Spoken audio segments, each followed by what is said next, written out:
Depuis que l'homme marche sur la terre, il a toujours cherché à comprendre le début et la fin. Les religions, les philosophes, les scientifiques, tous ont tenté de répondre à cette question. Comment tout cela va se terminer? Les Écritures saintes parlent d'un jour où le temps prendra fin. Ce jour n'est pas une métaphore, ce n'est pas un mythe pour effrayer les enfants. C'est une réalité prophétique aussi certaine que le lever du soleil demain matin. Mais voici la vérité. Beaucoup d'églises ne vous disent pas tout. Parfois par peur d'effrayer, parfois par ignorance, ou parfois parce que la vérité dérange. Aujourd'hui, dans cette vidéo, nous allons plonger au cœur des prophéties bibliques de la Genèse à l'Apocalypse. Nous allons voir ce que Dieu a réellement révélé à ses serviteurs.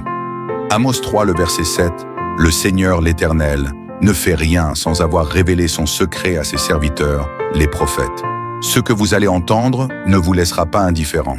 Ce que vous allez entendre aujourd'hui pourrait changer votre façon de vivre dès demain. » Avant d'aller plus loin, je vous invite à un acte simple. Éteignez toutes les distractions. Prenez une Bible, un carnet, un stylo, car nous allons parcourir ensemble une route qui n'est pas pour les oreilles distraites. Voici notre parcours d'aujourd'hui. D'abord, nous verrons les fondements bibliques de la fin des temps. Ensuite, les paroles précises de Jésus sur les signes à observer. Puis nous plongerons dans l'Apocalypse pour déchiffrer ces symboles. Nous aborderons ensuite les vérités rarement prêchées.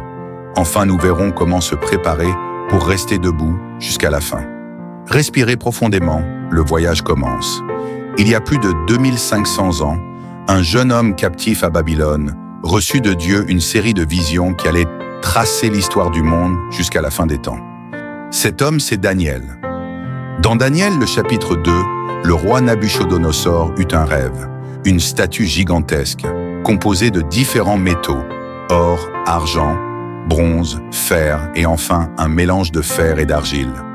Daniel interpréta ce rêve comme une succession de royaumes. La tête d'or Babylone, la poitrine d'argent Médo-Perse, le ventre et les cuisses d'airain Grèce, les jambes de fer Rome, et enfin les pieds mêlés de fer et d'argile, un royaume divisé, une Europe fragmentée que nous connaissons aujourd'hui.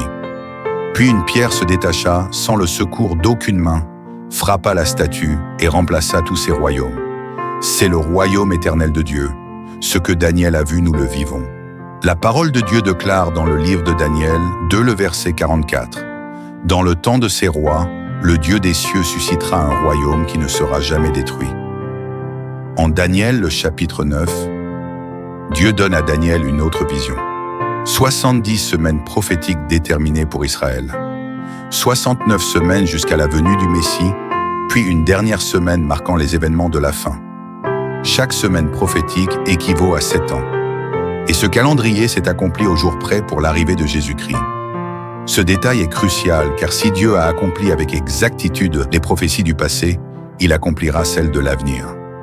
Daniel 9, 25 à 27. Sache-le donc et comprends.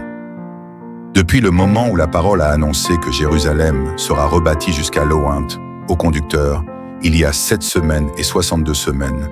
Les places et les fossés seront rétablis, mais en des temps fâcheux. 7 semaines plus 62 semaines est égal à 69 semaines prophétiques. Dans la prophétie biblique, une semaine est égale à 7 années, donc 69 multiplié par 7 ans est égal à 483 ans.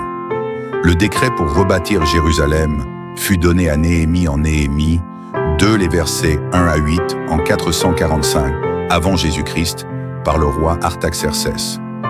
En comptant 483 ans calendrier prophétique de 360 jours par an, on arrive exactement au moment où Jésus entre à Jérusalem, la fameuse entrée triomphale, en l'an 32 après Jésus-Christ.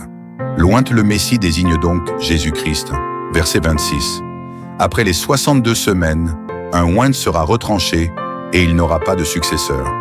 Le peuple d'un chef qui viendra détruira la ville et le sanctuaire, et sa fin arrivera comme par une inondation. Il est arrêté que les dévastations dureront jusqu'au terme de la guerre. Retranché équivaut à mise à mort.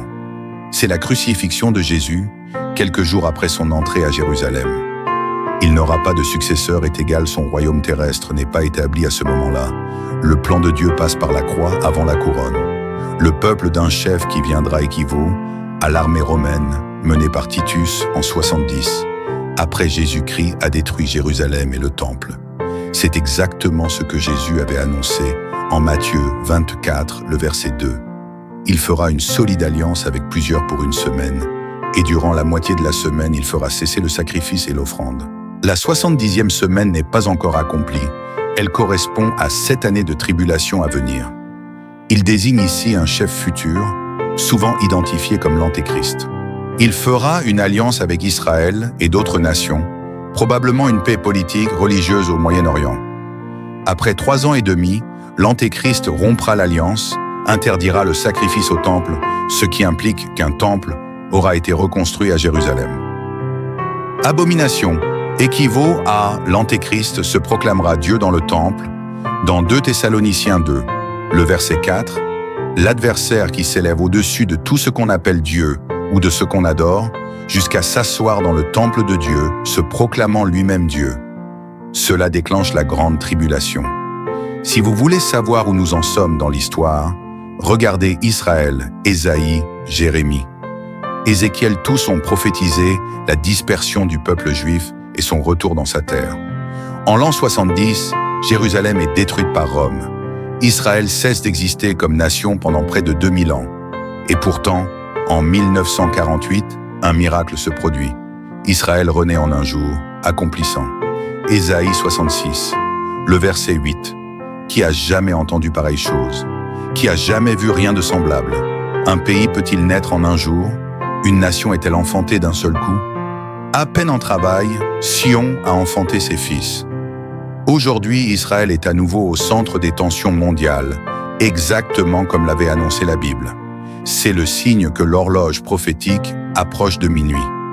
Dans Joël, le chapitre 2, les versets 30 à 31, Joël annonça des signes dans les cieux et sur la terre, sang, feu, colonne de fumée, et le soleil changé en ténèbres avant le grand jour de l'Éternel. Et Zacharie, le chapitre 12, les versets 2 à 3. Zacharie prophétisa que toutes les nations se rassembleraient contre Jérusalem et que Dieu interviendrait directement. Ces prophéties ne sont pas des légendes, elles se déroulent sous nos yeux. Nous sommes quelques jours avant la crucifixion de Jésus. Les disciples lui montrent les bâtiments du temple de Jérusalem, fiers de leur beauté. Mais Jésus leur dit dans l'évangile de Matthieu, le chapitre 24, les versets 1 à 3. Il ne restera pas pierre sur pierre qui ne soit renversée.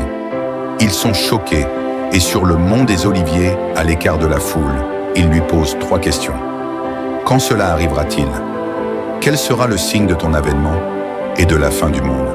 Ce qui va suivre est la plus grande prophétie que Jésus ait donnée sur la fin des temps. Les 4 premiers signes, le commencement des douleurs. Jésus commence par les avertir. Prenez garde que personne ne vous séduise. Le premier signe, c'est la séduction spirituelle. Plusieurs viendront en mon nom de Jésus, des faux Christ, des doctrines tordues. Vous entendrez parler de guerre et de bruit de guerre, les conflits mondiaux. Il y aura des famines, des pestes et des tremblements de terre en divers lieux. Les catastrophes naturelles et pandémies. Et Jésus ajoute, tout cela ne sera que le commencement des douleurs. Comme les contractions d'une femme enceinte, elles augmentent en fréquence et en intensité. Persécution et trahison. Puis Jésus parle d'un temps où les croyants seront haïs, persécutés, trahis même par leurs proches. Il prévient que l'amour du plus grand nombre se refroidira. Ce refroidissement spirituel, nous le voyons déjà, une fois dilué dans beaucoup d'églises. La vérité remplacée par un évangile de confort. Des chrétiens plus attachés aux écrans qu'à la prière. L'évangile jusqu'aux extrémités de la terre. Mais Jésus donne aussi un signe glorieux. Cette bonne nouvelle du royaume sera prêchée dans le monde entier pour servir de témoignage à toutes les nations. Alors viendra la fin.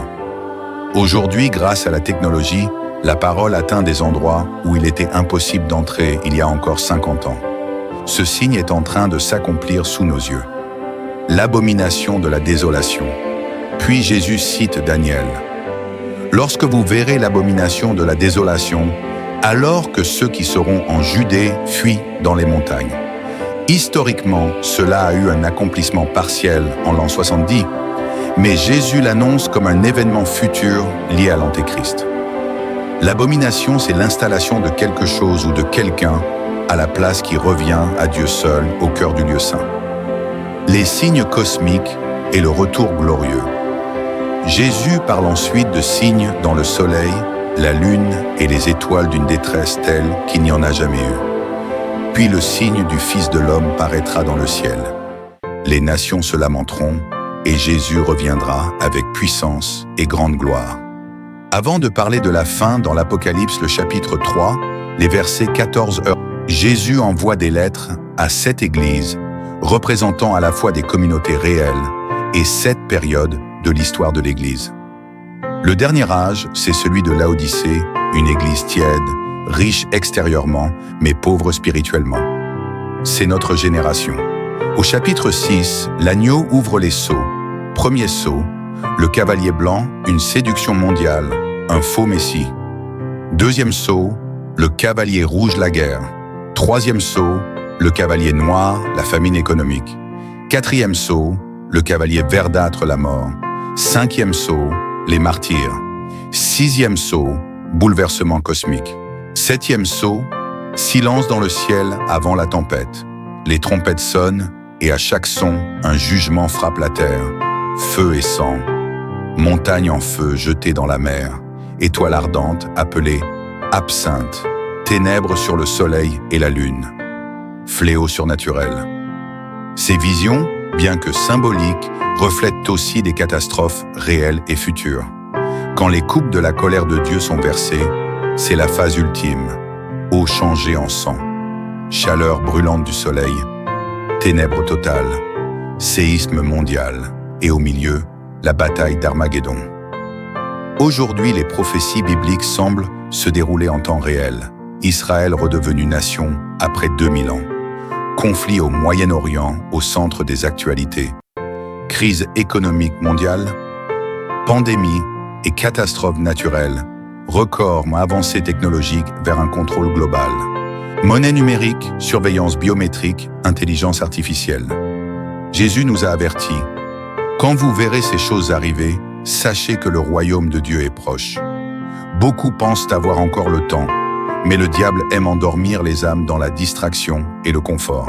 Réseaux sociaux, recherche de l'argent pendant que la montre prophétique avance inexorablement. Jésus dit « Veillez et priez, car vous ne savez ni le jour ni l'heure. » Veiller, c'est rester spirituellement éveillé. 3 clés pour se préparer. Se sanctifier, couper avec le péché et les compromis. Se nourrir de la parole, connaître Dieu personnellement. Pas juste par tradition. Témoigner, partager la bonne nouvelle autour de soi. Pour ceux qui appartiennent à Jésus, la fin du monde n'est pas une tragédie, c'est le commencement d'un royaume parfait. Et Dieu essuiera toutes larmes de leurs yeux, et la mort ne sera plus. Alors que les ténèbres augmentent, rappelons-nous, la lumière vaincra. Vous avez maintenant entendu ce que l'Église ne dit pas toujours. Mais la vraie question est, êtes-vous prêts? La prophétie n'est pas là pour nous faire peur, mais pour nous préparer. Nous avons parcouru ensemble des milliers d'années d'histoire prophétique, des visions de Daniel aux paroles de Jésus, jusqu'aux révélations de Jean à Patmos. Nous avons vu les signes et nous savons que l'horloge prophétique approche de minuit. Mais la question la plus importante n'est pas quand Jésus revient. La question est, seras-tu prêt lorsqu'il viendra? Peut-être que tu t'es éloigné de Dieu, peut-être que tu n'as jamais vraiment connu Jésus personnellement. Il ne te juge pas, il t'appelle. Il est venu il y a 2000 ans pour mourir à ta place pour que tu sois sauvé, pardonné, réconcilié avec le Père. Aujourd'hui, tu peux choisir de lui ouvrir la porte de ton cœur. La Bible dit, « Voici, je me tiens à la porte et je frappe. » Jésus frappe à la porte de ton cœur maintenant. Si tu veux te réconcilier avec Dieu, répète cette prière avec sincérité. « Seigneur Jésus, je viens à toi aujourd'hui. Je reconnais que je suis pécheur et que j'ai besoin de ton pardon. Merci d'avoir donné ta vie pour moi à la croix. Je t'accepte comme mon Seigneur et mon Sauveur. Viens dans mon cœur, change ma vie et prépare-moi pour ton retour. Au nom de Jésus-Christ, Amen. » Si tu as fait cette prière avec foi, sache que le ciel se réjouit pour toi aujourd'hui. Le passé est effacé, tu es une nouvelle création. Reste proche de Dieu, lis sa parole chaque jour et entoure-toi de frères et sœurs qui aiment Jésus. Abonne-toi à cette chaîne pour recevoir d'autres enseignements et encouragements. Partage cette vidéo avec quelqu'un qui a besoin d'entendre cette vérité. Laisse un commentaire avec le mot « Je suis prêt si tu veux vivre pour Jésus » à partir d'aujourd'hui. Ensemble, faisons connaître la vérité avant qu'il ne soit trop tard.